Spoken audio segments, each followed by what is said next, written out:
بسم الله الرحمن الرحيم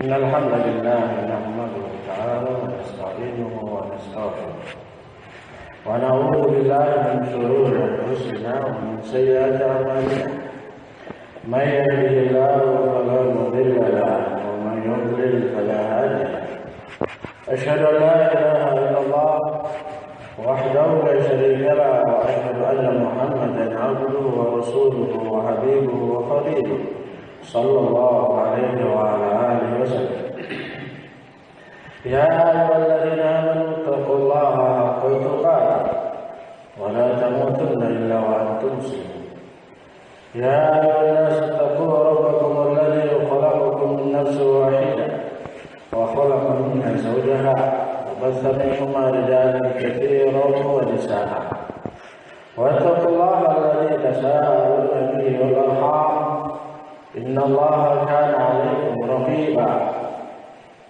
يا أيها الذين آمنوا اتقوا الله وقولوا قولا سديدا يصلح لكم أعمالكم ويغفر لكم ذنوبكم ومن يطع الله ورسوله فقد فاز فوزا عظيما أما بعد فإن أصدق الحديث كتاب الله تعالى وخير الهدي هدي محمد صلى الله عليه وعلى آله وسلم شر الأمور محدثاتها وكل محدثة بدعة كل بدعة ضلالة وكل ضلالة في النار.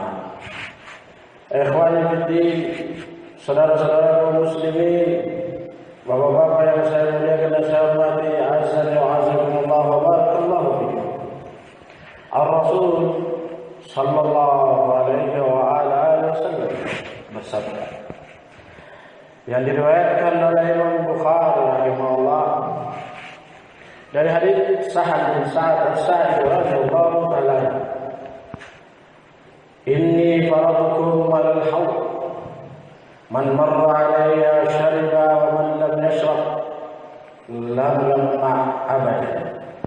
Sesungguhnya aku menanti kalian di telaga, kata Rasulullah sallallahu alaihi wasallam. Barang siapa yang melewati ku tersebut, maka dia akan minum, dan barang siapa yang minum di telaga itu dia tidak akan haus selama-lamanya.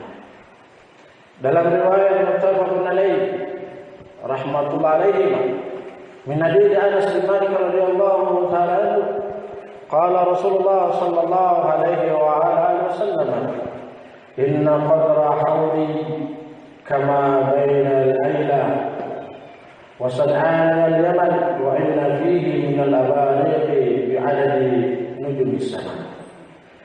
Sesungguhnya luasnya telaga tersebut, kata Rasulullah SAW, seperti jauhnya Ayla, suatu kota yang ada di negeri San'a, di negeri Syam, sampai panjangnya menuju ke San'a, ibu kota negeri Yaman. Lihat saja di peta negeri Syam yang terjadi bentrok tersebut, perang saudara dengan satu negeri Yaman. Itu luas panjang dan lebarnya telaga Rasulullah SAW yang diriwayatkan oleh Bukhari Muslim. Dan sesungguhnya di telaga tersebut jumlah gelasnya, bejananya untuk bisa mengambil air di dalamnya seperti jumlah bintang-bintang di langit. Nah, itu berapa bintang di langit. Maka itu di telaga gelasnya Rasulullah SAW, telaga Rasulullah SAW. Dalam riwayat Muslim rahmatullahi alaihi min hadits Thawbah radhiyallahu ta'ala, beliau mensifatkan telaganya asyaddu bayanan minal laban wa ahla minal asal. Airnya lebih putih dari susu dan lebih manis daripada madu. Ini satu kenikmatan bagi umat Muhammad sallallahu alaihi wasallam yang Allah berikan kepada Rasulullah sallallahu alaihi wasallam. Dan bersamaan dengan itu, Rasulullah sallallahu alaihi wasallam melanjutkan sabdanya, "Tsumma la yarjanna alayya aqwam a'rifuhum wa ya'rifunani, tsumma yuhalu baini wa bainahum." Kemudian datang kaumku sekelompok kaum ke telagaku. Aku mengenal mereka dan mereka mengenal aku. Nah, disebutkan dalam syaratnya maksudnya adalah aku mengenal mereka, yaitu di antara mereka ada yang hidup bersamaku para sahabat. Dan ada di antara mereka, sebagian menyebutkan Rasulullah SAW mengenal mereka dengan bekas wudu yang ada di wajah dan anggota tubuh mereka. Inna ummati yud'auna yawmal qiyamati ghurran muhajjalina min atharil wudu. Sesungguhnya umat akan dipanggil nanti dengan tanda-tanda mereka, bekas wudu tersebut, putih di wajah dan lutut mereka. Ini umatnya. Kemudian mereka yang datang kepada aku tersebut, aku mengenal mereka dan mereka mengenal aku. Mereka mengenal aku karena ada ciri-ciri yang mereka telah pelajari tentang wajah Rasulullah SAW. Namun di antara kaum tersebut mereka terhalangi antara saya dan mereka. Maka aku mengatakan kata Rasulullah SAW, "Faqul innahum min ummati." Sesungguhnya mereka ya Allah adalah umatku. Kenapa mereka tertahan untuk mendapat telagaku, meminumnya, menikmatinya, merasakannya dan bergembira dengannya? Fayuqalu lahu, dikatakan kepada Rasulullah SAW, "Innaka la tadri ma ahdatha ba'dak."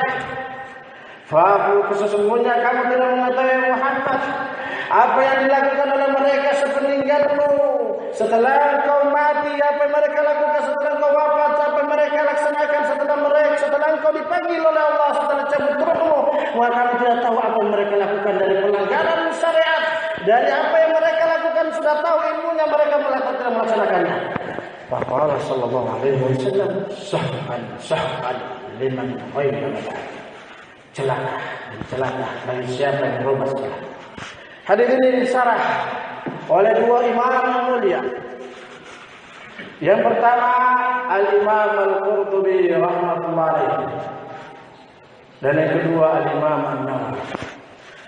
Beliau mengatakan, Al-Imam Qurtubi sebelumnya, qala Imam Al-Qurtubi rahimahullah ta'ala, qala ulama'una rahmatullahi alaihim ajma'in, fa kullu man irtadda an dinillah aw ahdatha fihi ma la yardahu Allah azza wa jalla wa lam ya'zan bihi fa huwa min al-matrudin 'anil hawd mub'idin anhu wa shaddu faradan man khalafa jama'at al-muslimin wa faraqa sabilahum kal khawarij ala ikhtilaf firqiha wal rawafid ala tabayuni dhalaliha wal mu'tazila ala anwa'i ahwaiha fa haula'i kulluhum mubadhdilun wa hakadha dhalamat wal musrifuna fil jawr wal dhulm wa taqmisul haqq wal mu'minu wal mu'linuna bil kabair al mustahfina bil ma'asi wa jama'at al-zayq wal ahwa wal bid'ah.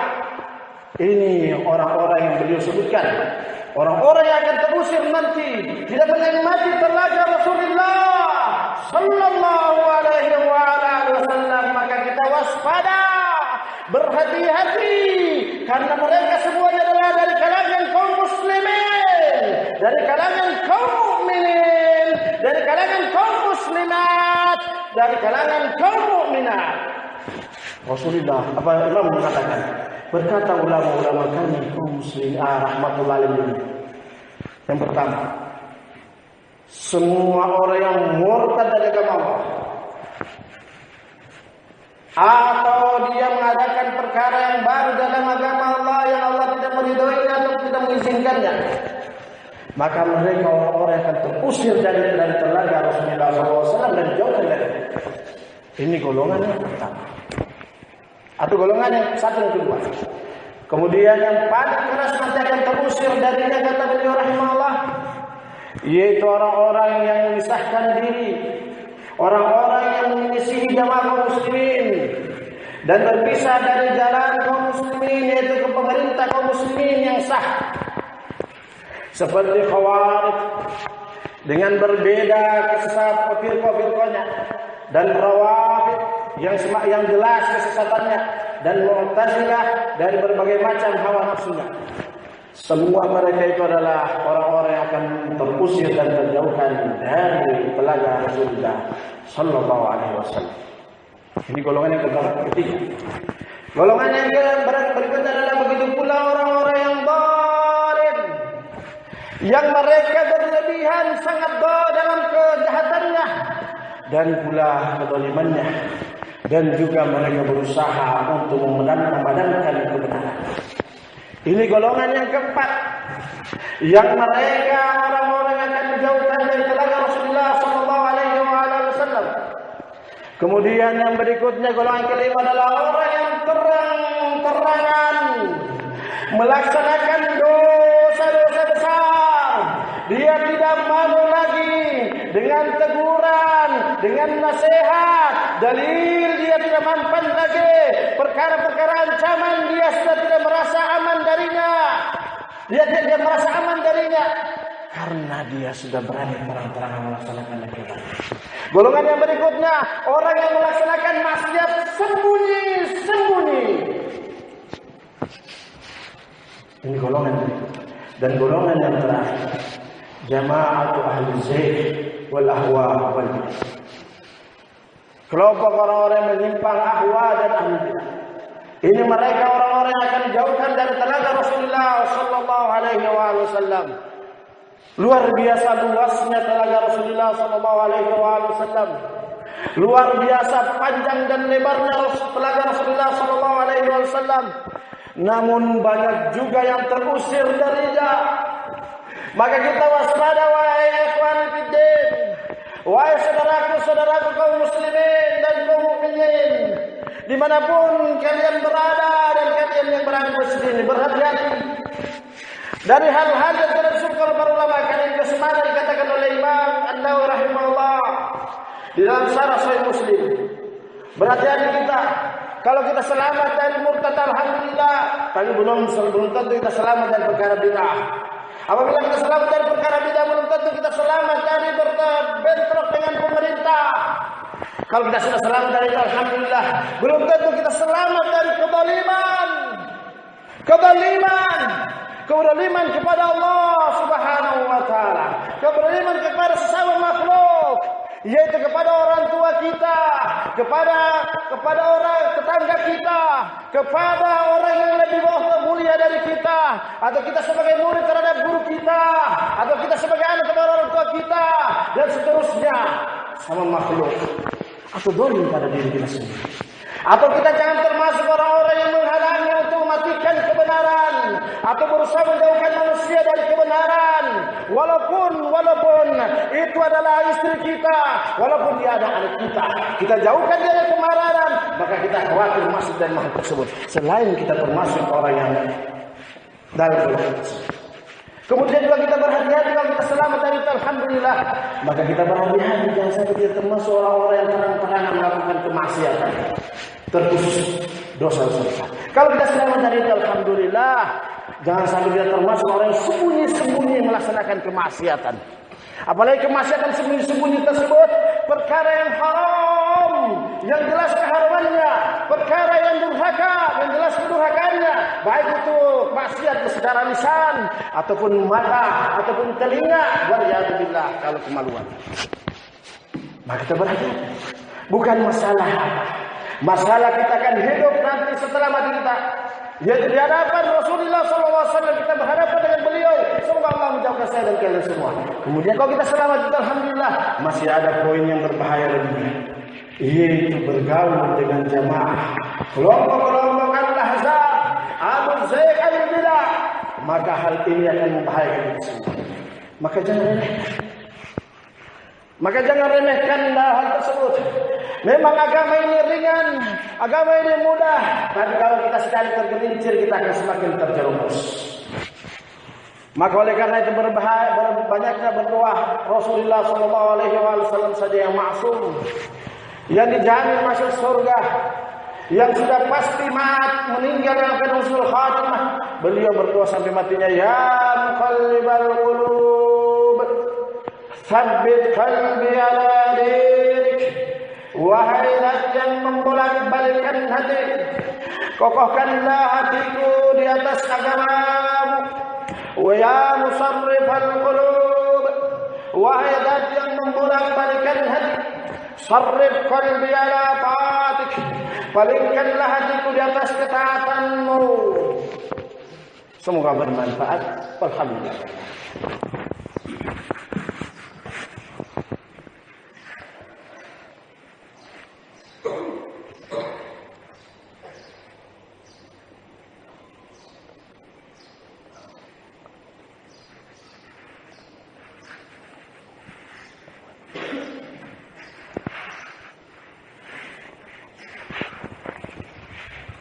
Alhamdulillah.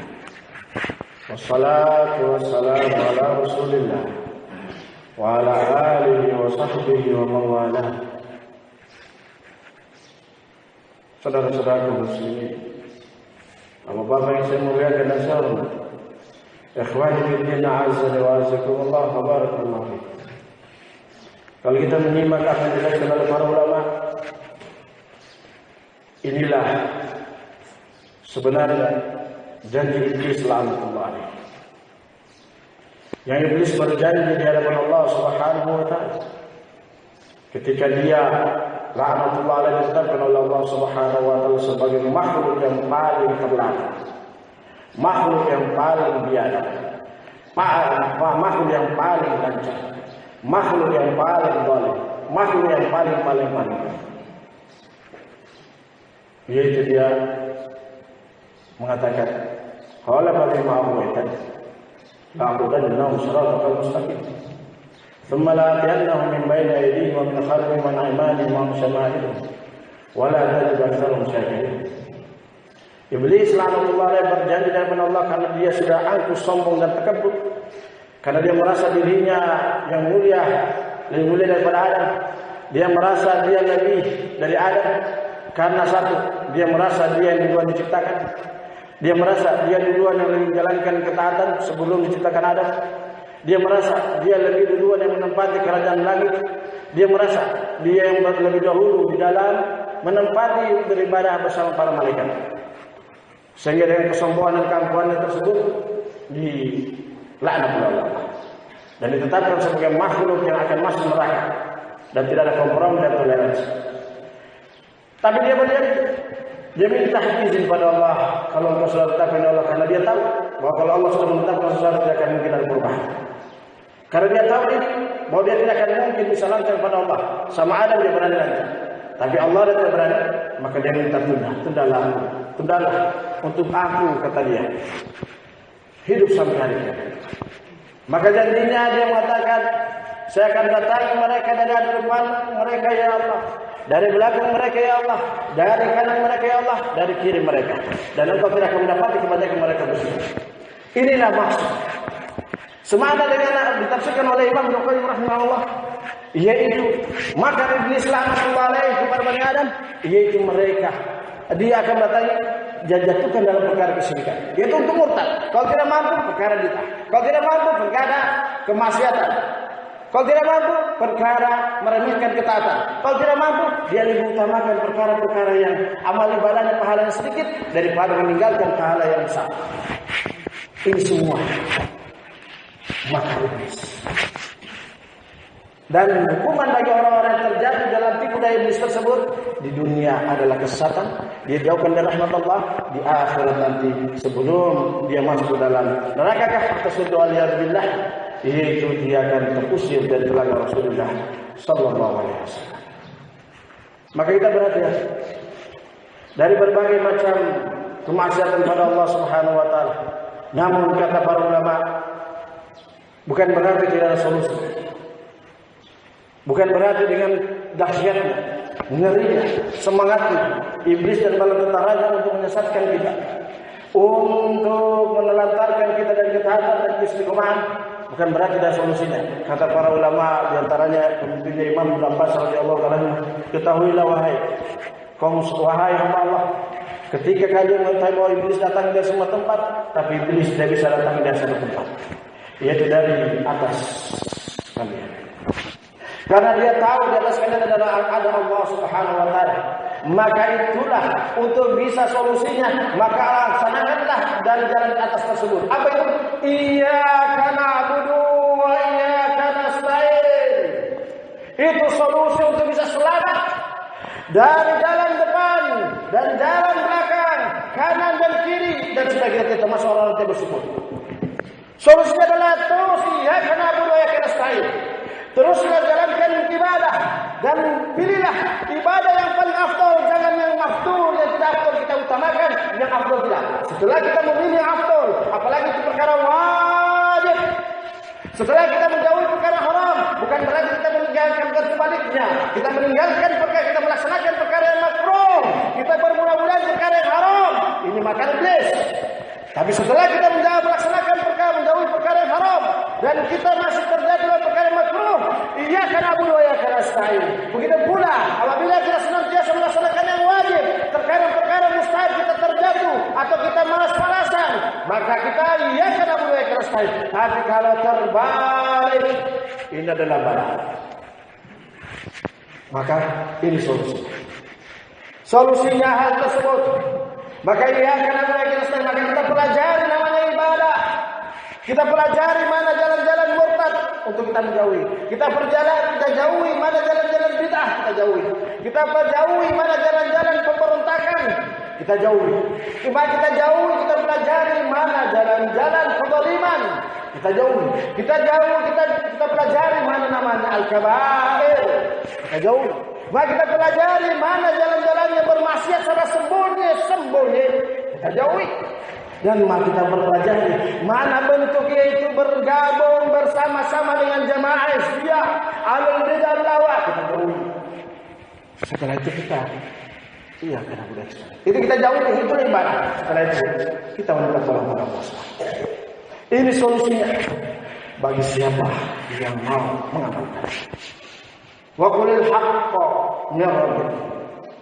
Wa man syaa'a falyu'min wa man syaa'a falyakfur. Inna a'tadna 'alal zalimin naran ahata bihi suradiq.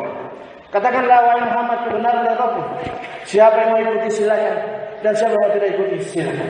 Semoga bermanfaat. Wa akhiru da'wana alhamdulillahi rabbil alamin. Subhanakallah wa bihamdika asyhadu an la ilaha illa anta astaghfiruka wa atubu ilaik. Aqimus shalah. Allahu akbar.